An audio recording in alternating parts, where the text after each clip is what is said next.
Randy, we got a problem. What? They go. Reality's here. He's trying to crash the party. Reality? Who let him in? You're sad that people are mean? Well, I'm sorry. The world isn't one big liberal arts college campus. I don't have an agenda like I want people to do something. I need them to do something. I want them to avoid irrationality. I guess what interests me is just like what interests everybody else. It's just sort of what feels real. That was totally wicked!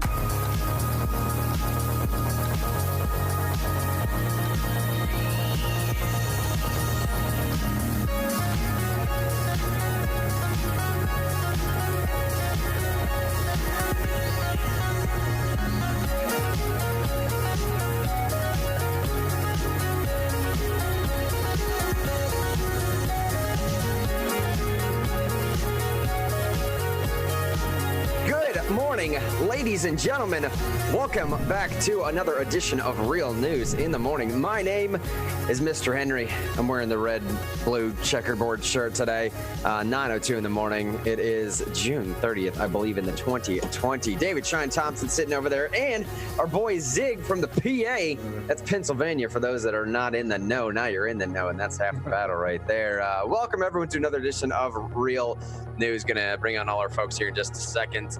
Let me just see how the chat room's doing. Let's see how everybody's doing out there. Greatest audience in the nation appreciation segment. Let us know how you're doing, what you're struggling with, what you need help with, what you need prayer concerns for, businesses that are trying to innovate, any of that stuff, man. The purpose, if not the sole purpose, at least the primary purpose of what we do here is try to build a community so that we can grow and progress with each other. We say this multiple times, but it's worth repeating. I think we started Real News so that we could have a place where we could engage in open, calm, cordial dialogue. Eventually, my boy Shine added this onto the back end so that when we do disagree, we have disagreements amongst friends, not amongst enemies. I cannot tell you how vitally important that is, especially for a time like right now. As I'm about to go into some of these local stories here, let me pause for a second, see what's up with our boy Shine. Then we'll introduce our boy Zig. Shine, buddy, how you doing on your end? I'm fantastic, sir. Good morning. Morning, sir. You want to see what's crazy about my mug here, Sean? Look at this, man. I know the Grant Henry. You can like see through it. Look at that, man. The background is on your tree. Yeah, it's on my tree. But I'm having a good morning. I splurged this morning. I went to the locally owned Starbucks type place. You know what I'm saying? The yes. Neighborhood small business coffee shop, and got me a large mocha before the show, so I am filled up and ready to go. In fact, I was talking to my boy Zig, like yelling like I was at my house, but I was actually in the middle of a coffee shop yelling with Zig on the phone. It was a great time.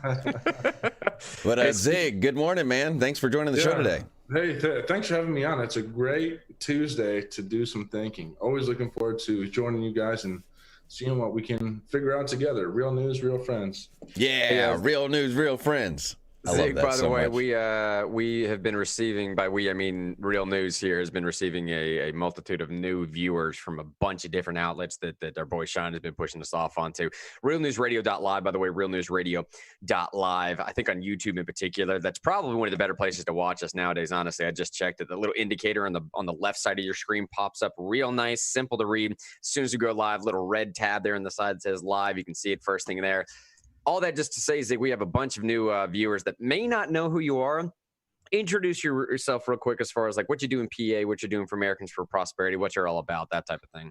Well, generally, I work in the grassroots, but the main thing that I think I do that's especially important is I bring communities together to think about things thoughtfully. That's the whole goal. That's why I write sometimes. That's why I have conversations. That's why I read, because I truly believe in the power of the people and the rationality of individuals to think about things thoughtfully. There's no reason why the good people watching this stream right now can't hop in and join in a rational conversation. So I'm here to empower people like that with our community here. Yeah, that's why one of the themes for today's show, one of the questions I'm going to be asking, one of sort of the overarching, I don't know, whatever, is this. How do you determine truth? I'm going to get to that after these local stories here, but keep that in the back of your mind, Real News audience. How do you determine truth? And specifically pertaining to political news. I want to know, how do you determine truth?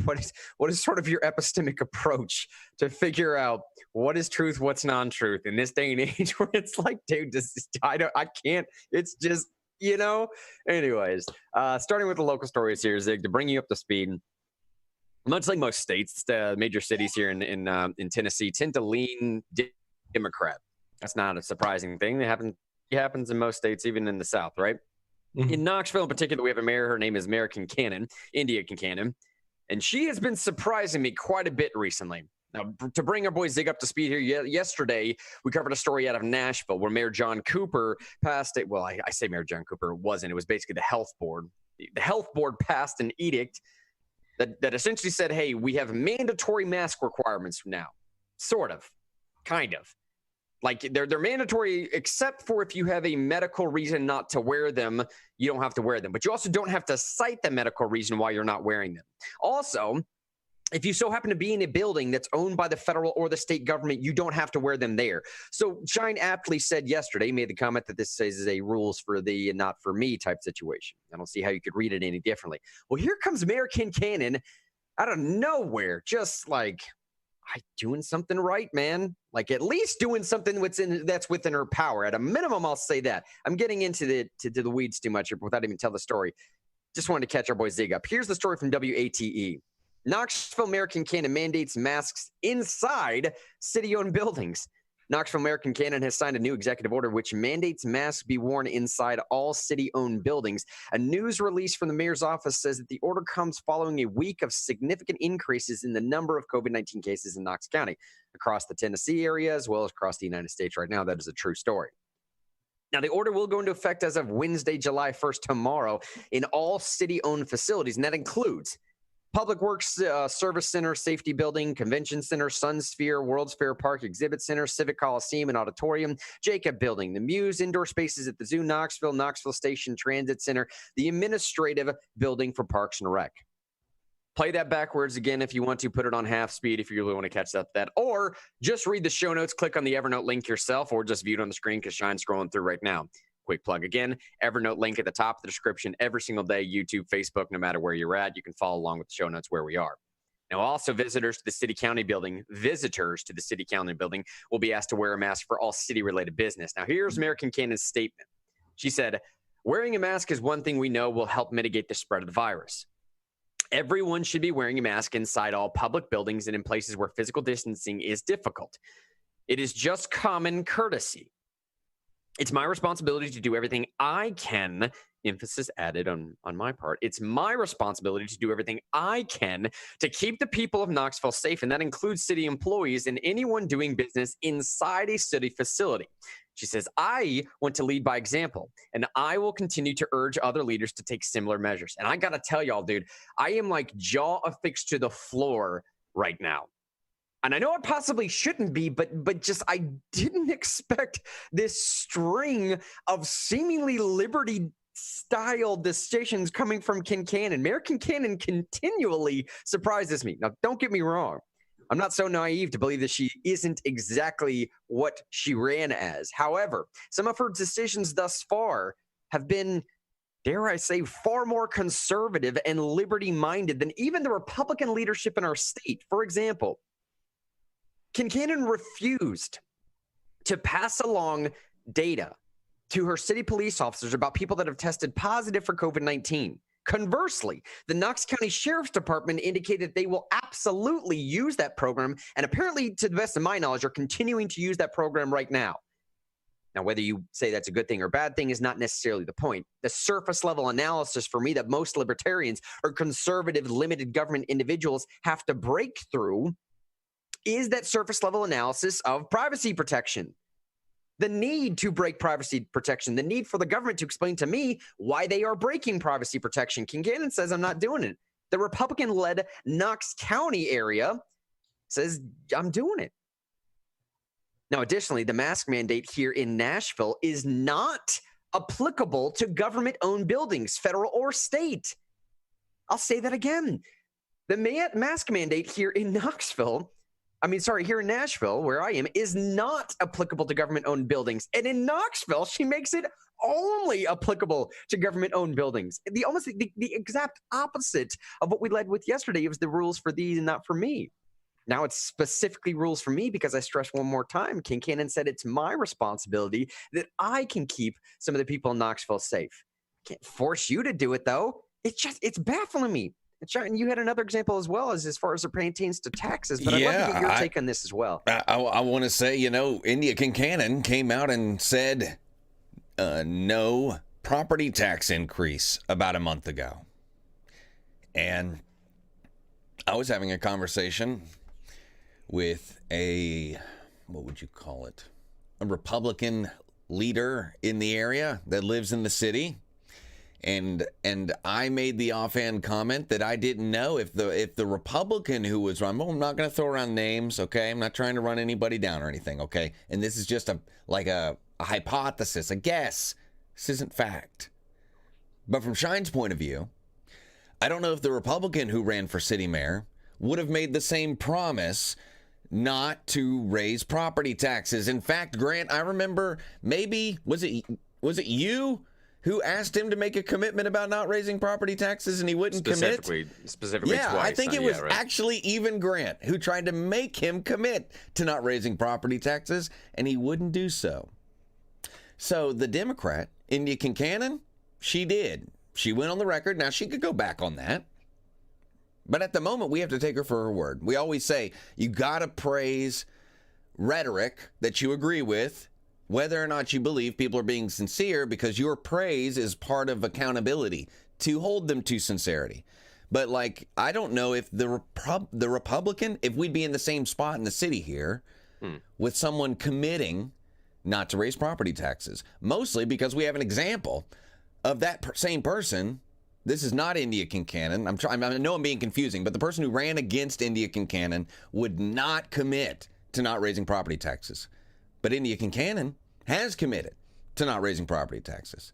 And I'm starting to feel, especially after today, like Grant just said, I feel like that she did something within her power, didn't overreach, did not use force, but was an example, using the bully pulpit of the executive and not force, which I think is really nice, to make a point. Not to force a point, but just to make a point. And I want to applaud her for that. I want to applaud her for that. Because she didn't have to do that. Grant, did you just see that message that popped up? Yeah, I did, man.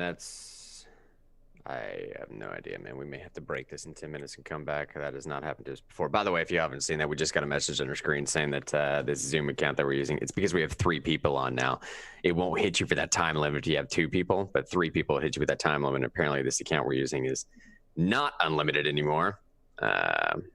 Well, we'll just make it a banging 10 minutes, Mr. We'll make Henry. it a banging 10 minutes, yeah. We'll pick this back up, I guess. Hey, Kelly said in Facebook, by the way, absolutely bizarre. Kelly's emoji game is the strongest in the state, I believe. She says, absolutely bizarre. Everyone is doing something different, keeping everyone confused. And then her emoji game says a clown face, a big circus tent, and then a roller coaster. Zig, let me bring you in on this as well, man. Give us a sense in Pennsylvania there, man. I don't pretend to understand that in local politics nearly as well as I do here in Tennessee, but what does this landscape look like up there as far as pertains to the local shift between city government, state government, Democrat, Republican? Is it a thing that's as divisive as it is here? Does it necessarily matter? I mean, once you get to the local level, can you find stories like this where you have a Democrat? She didn't run as a Democrat, by the way. In the city of Knoxville, you're not Democrat or Republican, but it is a Democrat.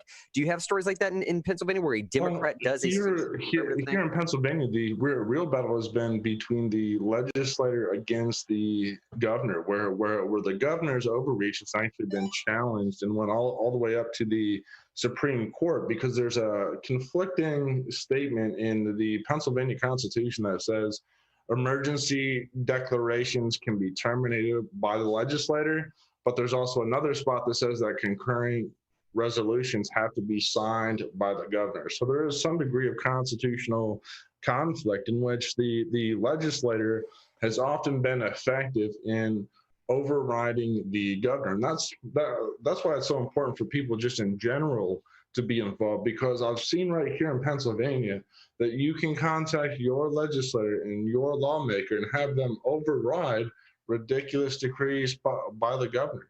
You can do that. If you're listening, your voice matters. In many cases, again, contact your lawmaker and you can make the change that you do indeed want.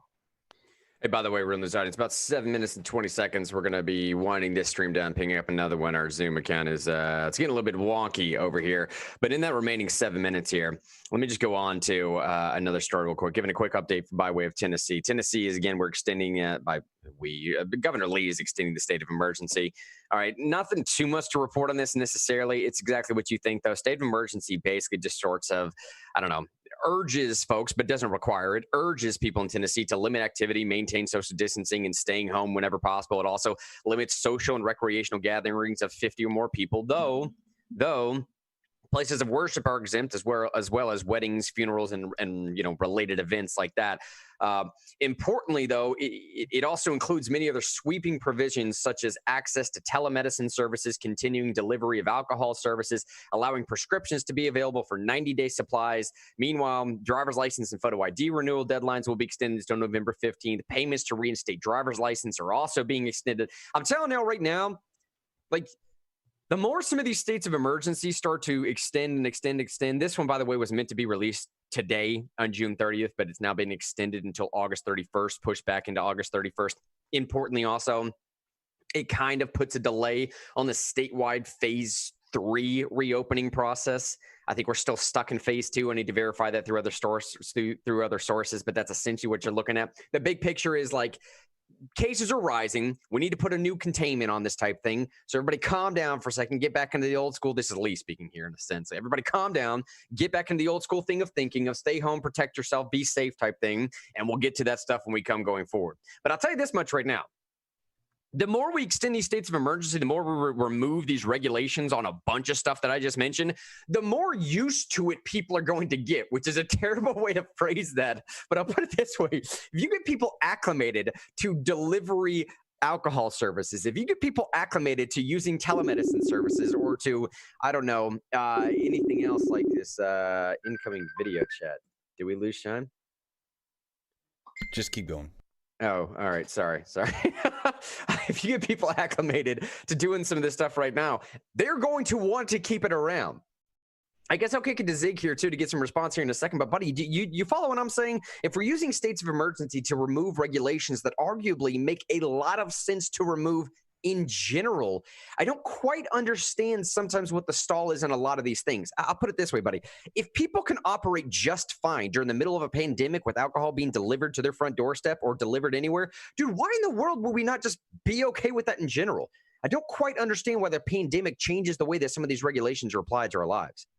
Well, the real hurdle is the lack of pushback in the grassroots. As I mentioned previously, if you in the grassroots do not push back and do not take action, you will not be able to get the things that you would like to have, like delivery, like telemedicine. You will not be able to have that. That's why it's so important and imperative that the folks listening are ready to take action and sign the petition for things like telemedicine. Because again, if we don't take action, that's not going to change. And I have examples here in Pennsylvania where the legislator fought against the closing of a car rally, for example, and they were able to have that car rally. There's no reason to think that things like telemedicine and delivery of alcohol, that pushback can't be the same for that. So it's on you, the viewer, to push back and take action and support things like telemedicine. And let me add something to that, man. Like we've told this story here already, but for those that don't know or just joined us possibly on YouTube or any of the newer people we've been picking up on Parler over the last couple of days here in the state of Tennessee, there was substantial quality legislation left on the table.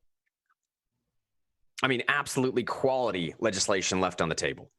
I mean, we had telemedicine reform. We had certificate of need reform. We had, the liability protection for businesses during the COVID-19 shutdown stuff. It didn't matter. Well, it did matter. What I'm saying is it didn't necessarily matter to some of the legislators. This is going a little bit to what Zig was talking about. Eventually, you have to take that power back for yourself and get to these people directly. This is publicly available information. Tennessee reported on it.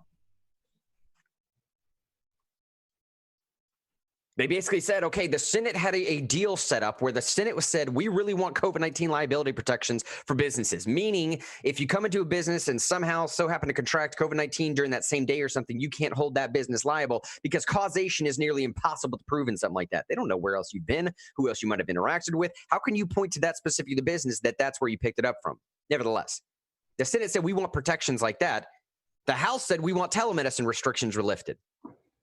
Open it up to the free market, man. Let the free market decide. Be able to meet with your doctor in a way that's more convenient for you. We have the technology to do so. Why would you not open that up to availability? This was the exchange that they were going back and forth.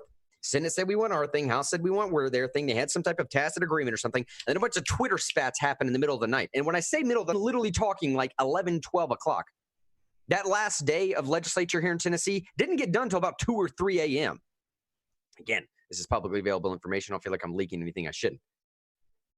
And at the very end of all this, you have the Senate, the leader of the Senate and a committee chair, basically going back and forth, calling each other a liar, and the other one calling the other one a Pinocchio, and because he was a liar, and then the other one saying you're making comments on my Italian heritage, and it just got weird, man. It got strange, and it got weird, and nothing was passed. Nothing was passed. So a little bit to what Zig was saying before is like, dude, sometimes you have to take that power back. The petitions that we put out there with Americans for Prosperity, it sounds like an Americans for Prosperity plug, and it kind of is, if not directly is. I'm telling y'all, you need a way to cut through that nonsensical minutia that not just saturates mainstream media, but actually goes well beyond the pale of that into infecting the legislature itself. Human beings are human. They're fallible. They will have Twitter spats. One way you can cut through that, though, is doing some of the stuff that we do here. Zig and we have about a minute left, so let me just do this, man. I'm going to go ahead and sign us off here, Sean, if you want to wrap us down.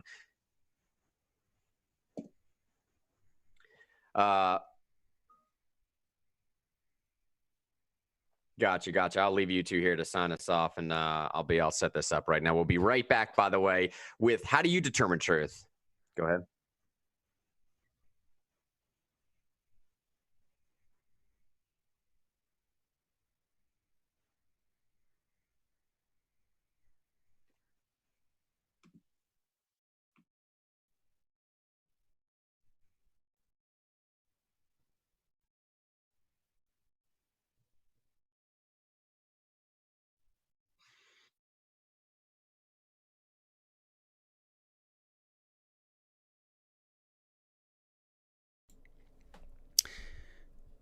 If everyone will just hold on 1 second. I apologize for the wait. We will be right back with the show.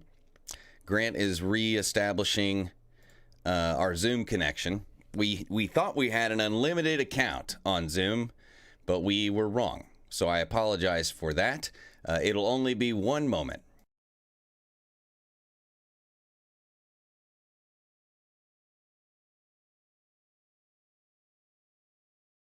While you're waiting, feel free to check out Real News Radio Live. That's realnewsradio.live. That's where all of our backup streams are, and the links to all our social media sites, including the ones known these days as free speech social media sites. So you have the links there to our Parlay account, to our ThinkSpot account, and also to Minds.com. And different kinds of content on all these things. So it's worth checking out. And it looks like I am reestablishing connection here with Mr. Henry, and we will be back to the show momentarily. But check that out, Real News Radio Live. That's realnewsradio.live. But it looks like we have our panel back here. So there we go. Welcome back, everybody. Can I be for real for a second? Like, none of this was planned, by the way, but whatever sort of technological magic just happened in the back end that Sean just did there, that baffled me, man. I was pretty sure we had to shut this entire thing down, start a new thing. We got that message, said 10 minutes, this whole thing's gone, bro.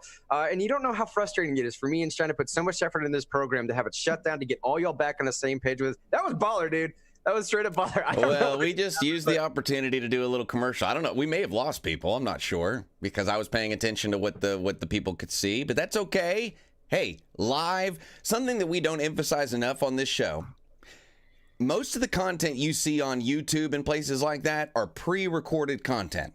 Most people do not do live shows like we're doing. And they definitely don't do live shows with people that are in different locations. This is actually a unique phenomena that we do. I don't know if you've ever seen people do like the other day, Jon Stewart was on the Joe Rogan show. And the quality wasn't this. Jon Stewart was on a laptop with no microphone in an attic somewhere. We make it feel like we're sitting right next to each other. So it is a little difficult, and I'm not trying to brag or anything, but it's pretty cool what we're able to do on this show. But Mr. Henry, you were saying that we were going to get to kind of the more meaty topic of the day that you kind of entitled, not kind of, but you entitled, How Do You Find Truth? How do you determine truth in political news in this age of absurdity? You'll find that in the show notes, linked to the top of the show right now, linked to the top of the Evernote. Washington Examiner piece, if you want to pull that up while I'm introducing this. I really want to get a take from Zig after I go through this little spiel here in a second. But Washington Examiner said that Kayleigh McEnany, she is the new White House press secretary for 83 days. This Washington Examiner piece is basically saying that a lot of people in journalism or journalists are having a major problem with her, saying that she's carping. McEnany's carping is already getting under the skin of media big. But one of whom on Monday described her as a threat to journalistic credibility. And I'm sitting here saying, really? Seriously?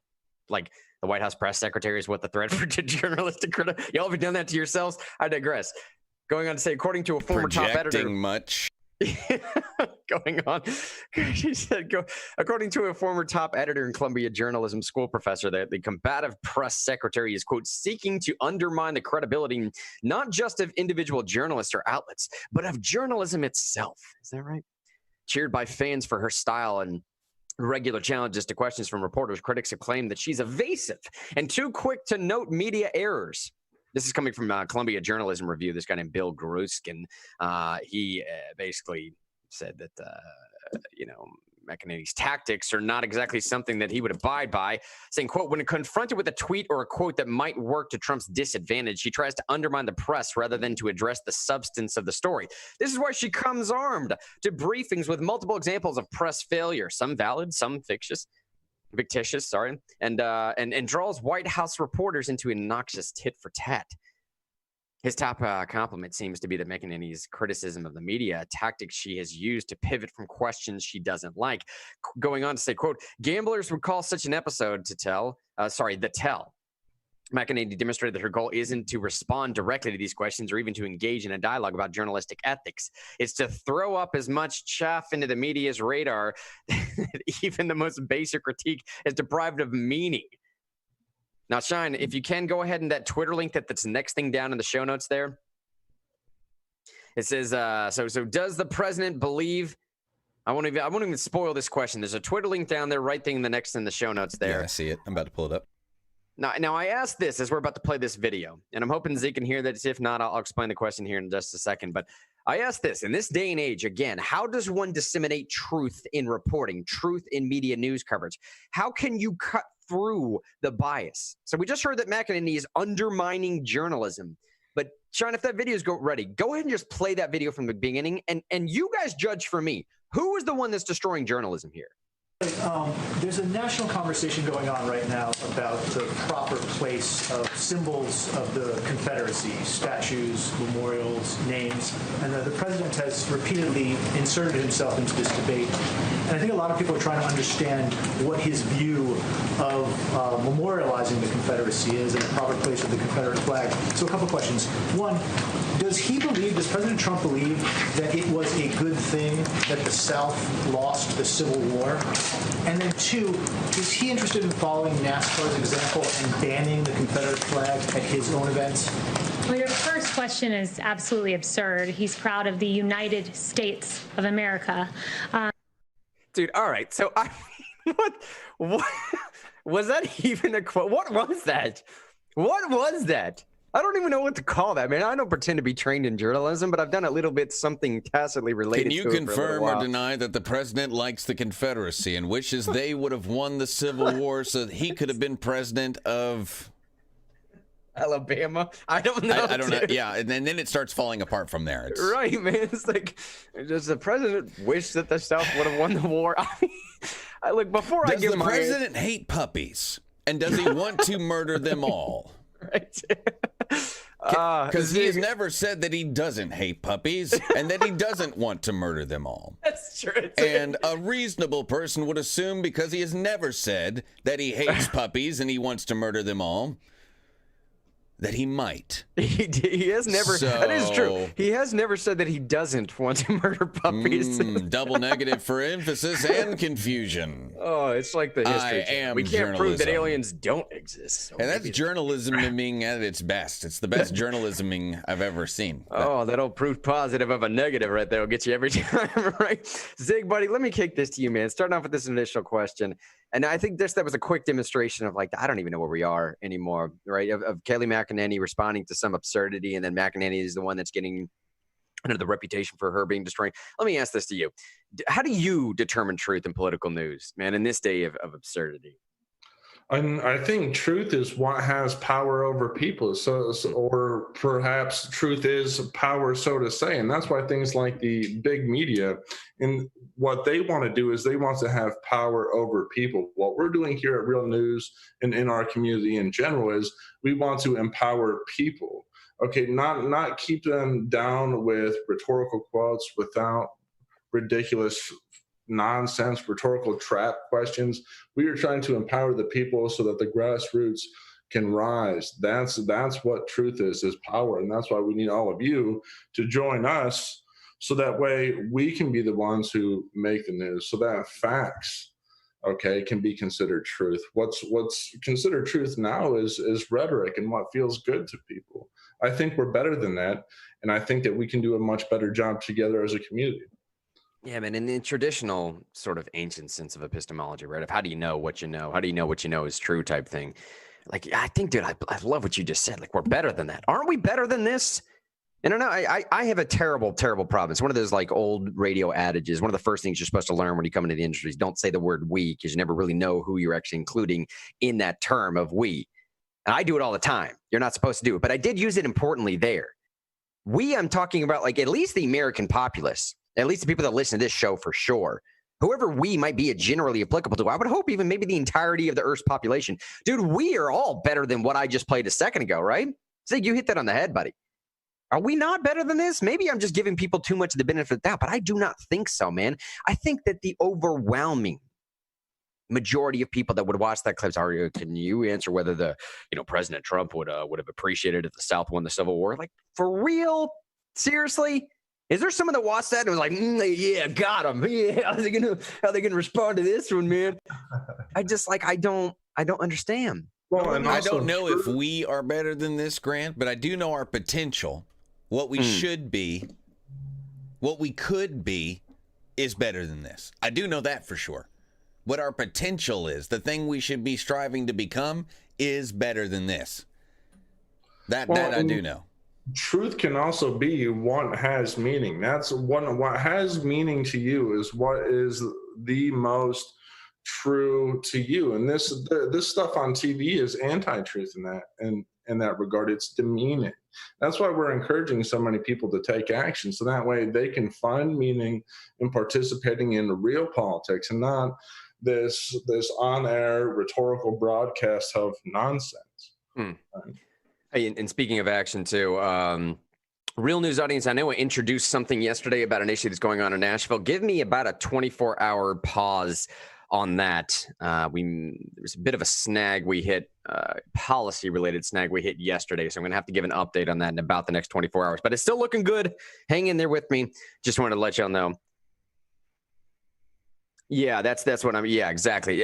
Zig, let me ask this follow-up question here, buddy. Okay, so in this day and age where we're trying to sort of properly parse what is and is not truth, And what we kind of said a second ago, that's one of the reasons why people sort of being able to express their opinions, at least to one another in a grassroots sense, is vitally important. But let me ask you now, man, in this day and age where everything is connected, interconnected on the interwebs, if you will, what do you do with some of these following stories? Sean, go ahead and pull up that YouTube clip, man, that Reddit ban popular pages and the Twitch bans Trump.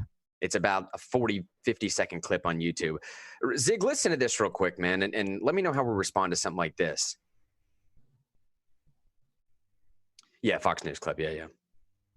Reddit has banned a page used by Trump supporters for failing to abide by the company's content policy. Reddit says the pro-Trump community has hosted and promoted rule-breaking content, antagonized other communities, and the group's leaders have failed to meet basic expectations. The social media page says views across the political spectrum are allowed, but all must work within the policies. Meantime, Twitch, a video streaming service owned by Amazon founder Jeff Bezos, has temporarily banned President Trump's account for hateful conduct. A rebroadcast of Trump's 2015 campaign launch and comments from his recent Tulsa rally were flagged by that company. Twitch says the content has been removed. The Trump campaign is using the moves to push people directly to their campaign. All right, so this story broke yesterday that Reddit, and I'll say this much, and then I'll kick it to Shine and then Zig for get their opinions too. I don't pretend to understand Reddit. I got into the Reddit game so late into it that it was already an infected cesspool by the time I got there. So it was just like, it was nonsense by the time I jumped onto Reddit. So it's just like, I hung out there for about a month or two and thought, this is absurd, I'm out of here type thing. Twitch, I probably should have known, but I actually had no idea that Trump even had a Twitch page, to be frank. I didn't know that at all, honestly. So most of these stories don't make much sense to me outside of the greater context of like, we're just in the ban wars right now. A quick update on another story that we see from Market Business here, and then I'll get Sean. I heard you beeping in there for a second, but Facebook is now seeing a $60 billion in market value erased in just 2 days as advertisers like Starbucks and Pepsi are halting social media spending, but possibly not for the reasons you think. Facebook shares have dropped 1%, $60 billion, bro. What dropped 1%? Goodness gracious. On Monday, as a growing number of advertisers joined the boycott of social network, the continued slide follows an 8.3% loss. I guess that's where the $60 billion is, but 8.3% loss on Friday amid the first round of pulled advertisers. The 2-day stock decline has resulted in $60 billion in market value being erased. That is absurd. Here's the story, though. Starbucks, Pepsi, Coca-Cola, I don't know what the other one is, Unilever, Verizon, a bunch of companies have all halted advertising on Facebook and in some cases other social media platforms. Several high-profile executives have called for the social media giant to do more to combat the spread of misinformation and hate speech on its platform. So it's essentially because Facebook is not censoring enough, or at least censoring to pander to the right crowd is why they're pulling their advertising, which is a fascinating new development in the way that this stuff is going down. Facebook has responded with policy tweaks. It plans to label ads that discuss voting to direct viewers to accurate information, ban a wider range of hateful language, and tag posts by political figures that violate its standards as newsworthy to indicate why they haven't been taken down. This stuff doesn't seem like it's new. And it's technically not, but these stories are updates as of yesterday. So in the greater context of what I'm talking about today, one of the questions I wanted to ask, one of the themes of today's show is, how do you determine truth in political news in this day and age of absurdity? I'll kick it to Shine first, maybe to respond to the Reddit ban, the Twitch ban, or this new Facebook development of companies asking, hey, we're not going to advertise on your platform because you're not censoring enough. It's like that's the opposite tale of where most people are going. And then I want to kick it to Zig to figure out, like you said, man, how does this apply to grassroots stuff, man? But Sean, go ahead, man, if you have any thoughts on that. Well, first on the Reddit, the CEO is a liar, a big fat liar. The Donald, which is the one that got banned, has been an empty forum for 4 months.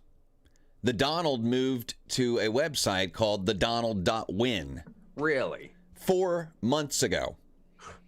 In fact, you could not post on the Donald. No way. And the Donald was quarantined. You couldn't even join the subreddit for 4 months. It was essentially shut down 4 months ago.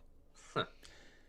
They are the old moderators and all of the main fans all moved to another they made their own website and said forget Reddit 4 months ago.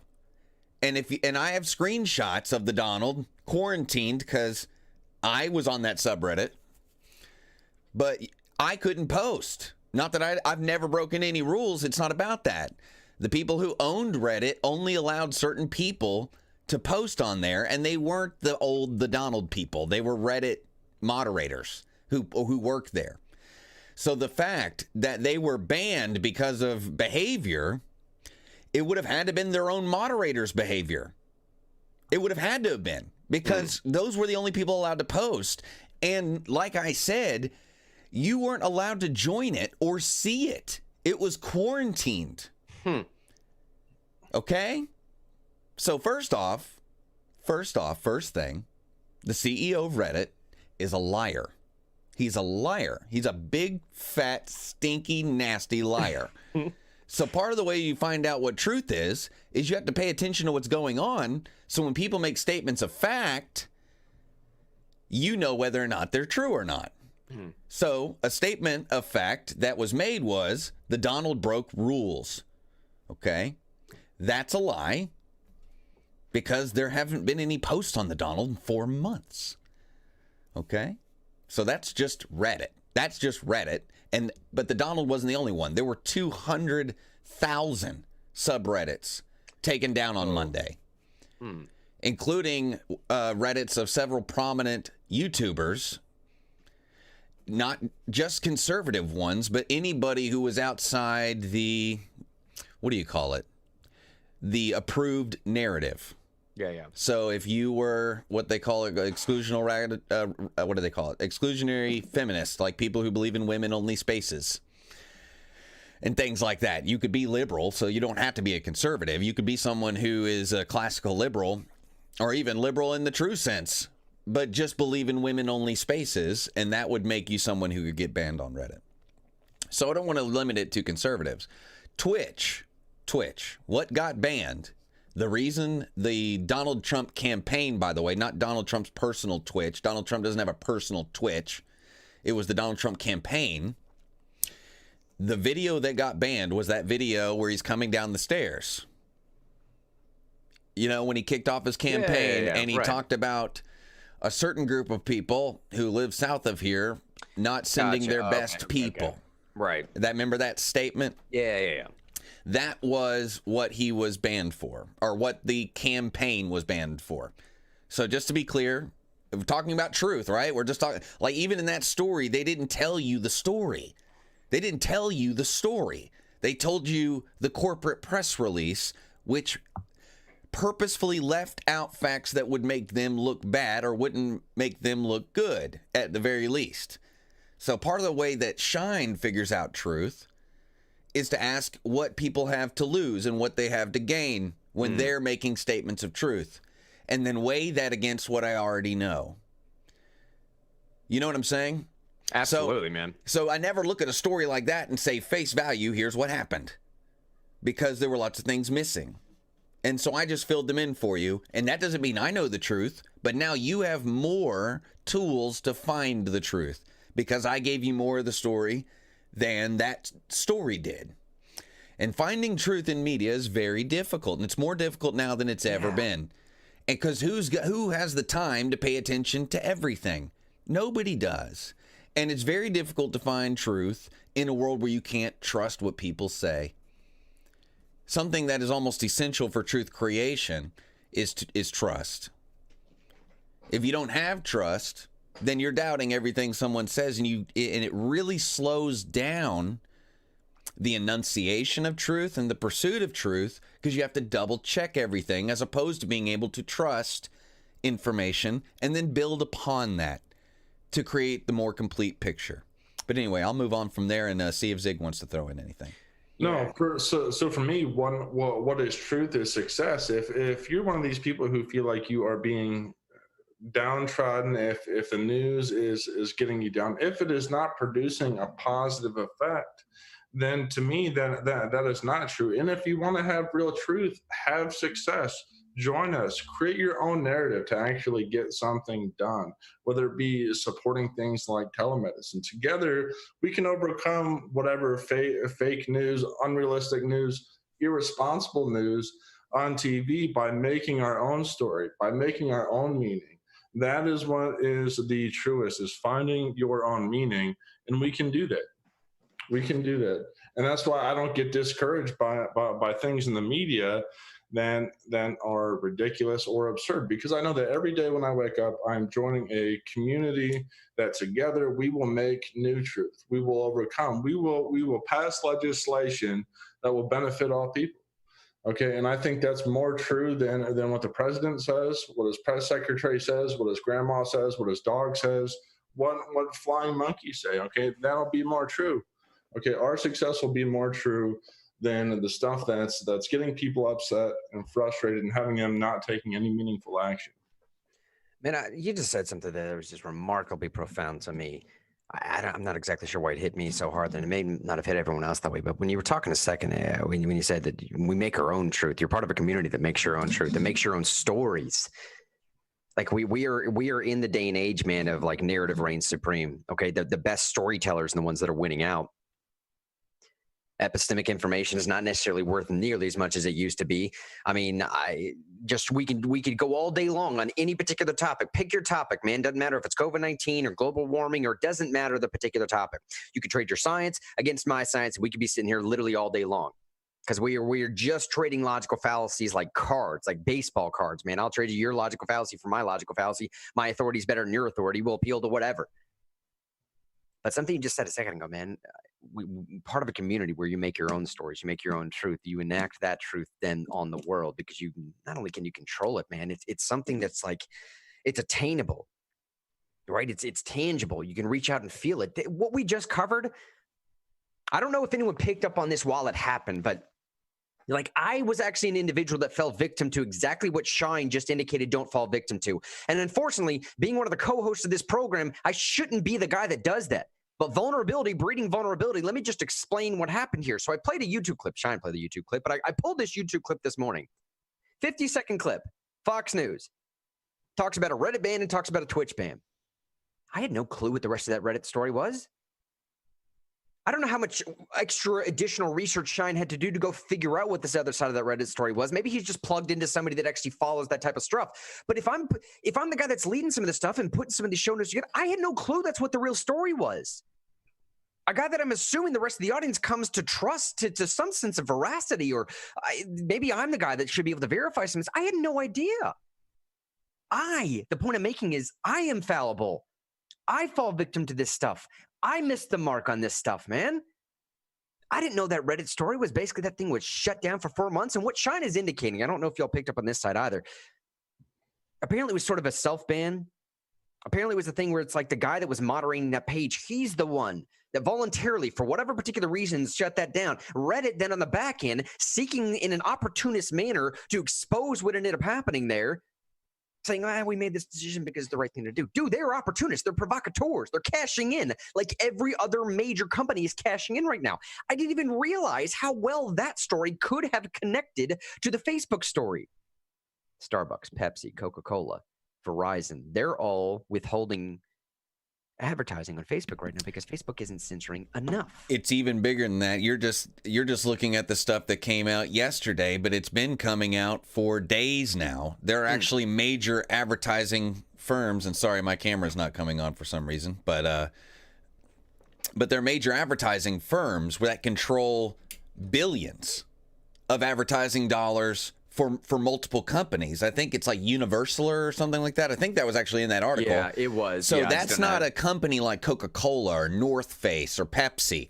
That's a company like, if locally you've ever heard of Tombras here in Knoxville. Right. Yeah, Tombras is a company that purchases advertising for a lot of companies in the Knoxville, East Tennessee area. Universal or whatever it is has said they're not advertising at all for any of their clients anywhere, not just social media, anywhere for the rest of the year. So not on television, not on radio, not on magazines, not on Facebook, not on YouTube, not on anything. So there's a lot of ways you could look at that. You could look at it the way that story told you and say they're doing it to leverage for different rules on these different platforms. You could look at it that way. But that's not what any of these companies have actually said, really. Maybe some of them have, like North Face said that. Coca-Cola didn't say that, though. They just said it's a toxic environment, and they don't want to put their products in the middle of it. Yeah. That's what Coca-Cola said. That's what Universal said about their clients. They said it's a toxic environment, and we're not going to put our products up in the middle of all this toxicity. We're just going to, basically, they said we're not going to advertise during the election season. They said to the end of the year, but that's what they mean. That's what they mean. And it's because words mean so many different things to different people. There's a lack of sense of shared experience even amongst words, regular words that people use in non-inflammatory conversations that inflame people. And if they happen to accidentally use a word that is inflaming at the time, or wasn't inflaming at the time they made the commercial, but is inflaming by the time the commercial is running, then they're in the middle of it, right? I'd say there's another way of looking at it. Because no money is different than some money, right? I see it as like, you guys have been doing a bad job. Maybe you listen to us, these companies, but that's not our problem. That's your problem. Your platforms have become toxic. Maybe all platforms have become toxic. Advertising has become toxic. I'd say it's a huge blow to cancel culture. Because these companies can no longer go to these advertisers and say, and use that as a means to shut down their competition ideologically. That is no longer on the table for cancel culture when these major corporations are not throwing their weight around. So what I'm saying is you could look at it as they're on someone's side, like the people who want to shut down people, or you could look at it like we're on nobody's side now. Nobody gets our money. Nobody gets to use our brand as a weapon anymore because we're not advertising. That's another way to look at it. But the consequences will be wide-reaching. It'll be like the adpocalypse of 2015. You know, and the different adpocalypses, people who make money on the internet will go broke. People who do like what we're doing, but they do it professionally. Eric said on Facebook, by the way, they believe they're doing God's work, according to their religion anyways. He went on to say they'll put a billboard up in bad parts of town, though. This is 100% about forcing political influence. And Norm said something very interesting a second ago, where he said, are the outlets spewing untruth and twisting stories aware of their evil behavior, or are they just blind to it? Are they just blind to reality? He asked, which is a very interesting way to ask this question. Like, are they, is there malicious intent involved? Like, are they willfully doing some of this stuff? Like, do they know what they're doing, or are they just naive? Go ahead, Zig. The main thing that I want to say for the people in the grassroots is that today is the day. Tell your own story. Make your own truth. I know that every day when I wake up, the reason why I do it is because I grew up without a father, and I know that people need that inspiration. Okay, people need to be inspired, and that's why I'm working to make my own story, to inspire all those people who were left behind. And all of you can do the exact same thing. Make your own truth. Tell your own story.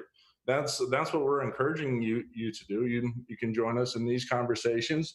You can join people in your community to overcome the minutia and BS that's being broadcast that's really keeping you down. I'm confident that all of you can do that. And that's why we do want you to join us. Let me end on this here, because this is going to sound like a very strange way to end, but it ties in perfectly with another theme that Zig has been so poignantly articulating this morning, of making your own story, building your own grassroots community, doing it so that you can actually affect change in where you live. Because left to our own devices individually, coupled with the media narrative that we're all sort of forced to abide by, and you throw a little bit of the mob mentality in there. Let me tell you this story, Sean. If you can scroll down to the show notes there, man, it's a couple jumps down from where we just were. Go back past that point where it says crime up in major cities. Go past that a little bit, and you'll see the story that says a couple has come out of their house and is pointing guns at protesters. Now, this is a very strange way to tie this together, but follow me for a little bit here. You throw a little bit of mob. Yeah, I got you. I'm hoping this video won't get us kicked, man, but whatever. I'm going to try it anyways. Nothing crazy happens in the video, by the way, just so y'all know, but we only have about 10 minutes left in this Zoom call anyways. But Sean, go ahead and pull up that Twitter video if you can. You don't need to play any of the audio if you want to. I mean, just let me know when the video is playing behind me, because all you really need to, you just need to see what's happening.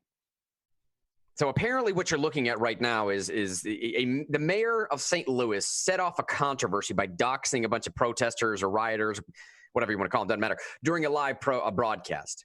Apparently letters were sent in, I'll explain that in a second, but which caused these particular people that you're looking at right now, or these protesters, to march towards the mayor's office. And in so doing, they were either cutting through or decided to take a little side detour or something that's affecting to a private neighborhood. And this private neighborhood, go watch Tim Pool's videos, by the way, if you want a much better breakdown. He's got about 3 or 4 videos on Timcast, which is his YouTube channel. It's about 3 or 4 videos specifically dedicated to this story that does like Google images and zooming out and showing you where all the stuff's plotted off. But they're standing on private property at this point, right? Now, importantly, let me say this right now. This is arguably like the worst example of Second Amendment. No, not the worst example, but people operating their Second Amendment rights. Like, I'm pretty sure this guy sweeps his own wife twice. That trigger discipline on the lady holding the gun is non-existent. I mean, if you're wanting to look at a decent example of of gun ownership, this is not it. Now, the ability to pull out guns on your own property is not what I'm talking about. What is going on right now of looking at sweeping another person and the trigger discipline? That is terrible, terrible stuff. The gun community right now is losing their mind with all of the violations that are happening. But roughly 300 protesters are marching down to Portland Place to Mayor Lyda Krewson's house and calling for resignation. Krewson read the names and addresses of demonstrators calling for police reform during a Friday afternoon Facebook Live video. Now, Krewson grabbed and submitted letters and read them, including the names and both partial and full addresses. That's what set off this march to go on. Now, these folks that you're looking at here, the McCloskeys, they said that they were in fear for their lives, which is why they took up guns and went on their front lawn. Again, private property, a private gated neighborhood. Saying, quote, "It's like the storming of the gate. The gate came down and a large crowd of angry, aggressive people poured through. I was terrified," they said. That they're terrified that they wanted to murder me within seconds. Our house was going to be burned down. Our pets would be killed. They said they called 911. Saying that a mob of at least 100 people smashed through the historic wrought gates of Portland Place, destroying them, rushed their home. Going on to say that one fellow standing right in front of me pulled out 2 pistol magazines, clicked them together, and said, "You're next." That was the first death threat that they received that night. Now, here's where it gets interesting, and here's where it proves a little bit of the point that Zig was just making, y'all. He's like, if you let this mob mentality take over too much, you can start to see how quickly your story can change into the narrative of the national media. In a separate statement, okay, so I just read to you the statement of this couple saying that they were in fear for their lives. They was on private property. They thought that a mob of 100 people is going to take them over. I'm not making a point whether any of this is right and wrong yet, aside from the fact that you shouldn't sweep your wife. Just a few hours later, after this incident took place, you heard the statements from them. Here's their statement. In a separate statement from their attorney, the McCloskeys said that they support Black Lives Matter movement and that the peaceful protests were not the subject of their scorn or disdain. To the contrary, apparently, they say they were actually expecting these protesters and were supportive of the message of the protesters. Really, bro? Seriously? Really? Here's their quote. "Both Mr. and Mrs. McCloskey acted lawfully on their property, which sits on a private gated community in the city of St. Louis. Their actions were born solely of fear and apprehension, the genesis of which was not race-related. In fact, the agitators responsible for the trepidation were white." What in the world? What is going on? Going on to say the Black Lives Matter movement is here to stay. This is their statement. This is not the Black Lives Matter statement. This is the McCloskey statement, mere hours after they just gave this whole sort of diatribe about how they were in fear for their lives. The Black Lives Matter movement is here to stay. It is the right message, and it's about time. The McCloskeys want to make sure that no one thinks less of Black Lives Matter, its message, and the means it is employing to get its message out because of the actions of a few white individuals who have tarnished a peaceful protest. Bro, like, this is so weird. This is so strange. I had no way to make sense of this story. None. Now, I don't want to belabor the point by going on in the show notes here where it says, could they be charged with a crime? What I'm getting to is this.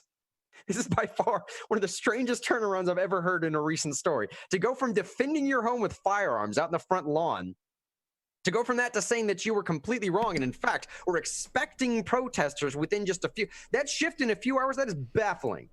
But I believe the real story is what's highlighted in the show notes right here.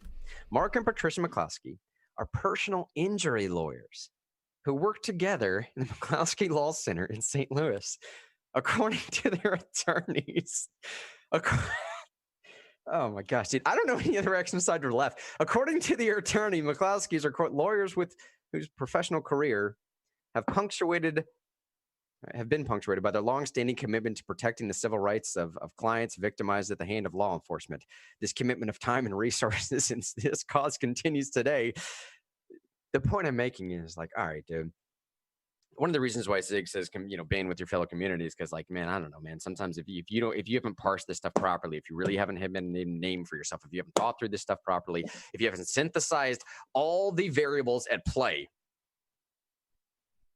you're gonna become a victim to your own situation here, man. These people are attorneys, and I presume some portion of the people that might be on that street could be potential clientele.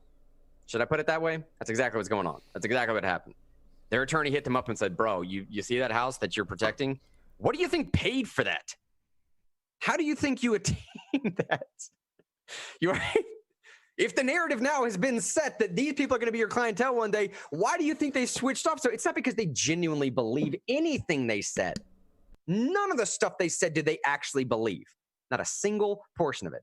Not a single thing about Black Lives Matter. Not a single thing that white people are responsible for this. Not a single thing that they were not within their rights to defend their property. They don't believe it for a second, man. They just don't want to lose their occupation. They don't want to lose their income. That's what happened. I'm not saying it's right or wrong. I'm just saying that's what happened. And to be able to peer through and pour through some of this stuff to see the truth of the way that this is presented, that's the story. And again, let me end with Zig here as we got just a few minutes left before we get in this show today. Shan, what do we get, like 2.5 minutes, something like that, I think I'm saying? I have no idea. Yeah. Zig, man, I'll give you one last statement here as we're into the show here this morning, buddy, just to plug one more time what you're talking about of like pouring into your community, doing this for ourselves, man, making a way so that we can reach out to establishing your own stories, right? Making your own stories, making your own truth, because some of this nonsense over here, some of these other stories, man, the theme of today is like, how do you determine truth? Zig, I think it's the most profound thing I've heard in a while. Like, just stop paying attention to non-truth. Yeah. If you are disparaged about what's going on in the national media, make your own story. Make your own media. There are ways to do that. We are all working on that.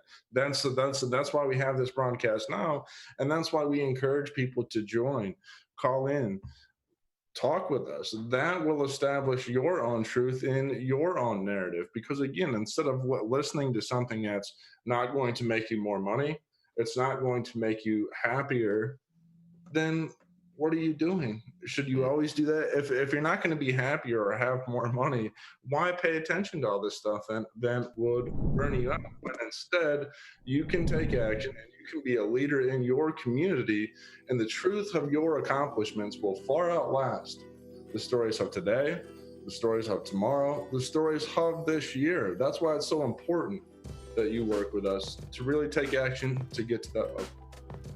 Hey, stick with us. We're going to have some updates on the Nashville property tax situation going in here. As soon as I get word from some other folks coming down, I will make you guys aware of all the stuff we have coming up, interviews with Jim Roberts, a whole bunch of other great stuff coming up this week here for you. For the meantime, my name is Mr. Henry. Zig over there in PA, David Sean Thompson coming in from East Tennessee. We love all y'all sincerely. Help us grow this community, grow, progress with each other, hold each other accountable, iron sharpens iron, all this type of stuff. It's okay to disagree. I promise you. I promise you it's okay to disagree. And when you have disagreements amongst friends, not enemies, man, it's a beautiful, beautiful thing. We'll see y'all tomorrow. Love y'all.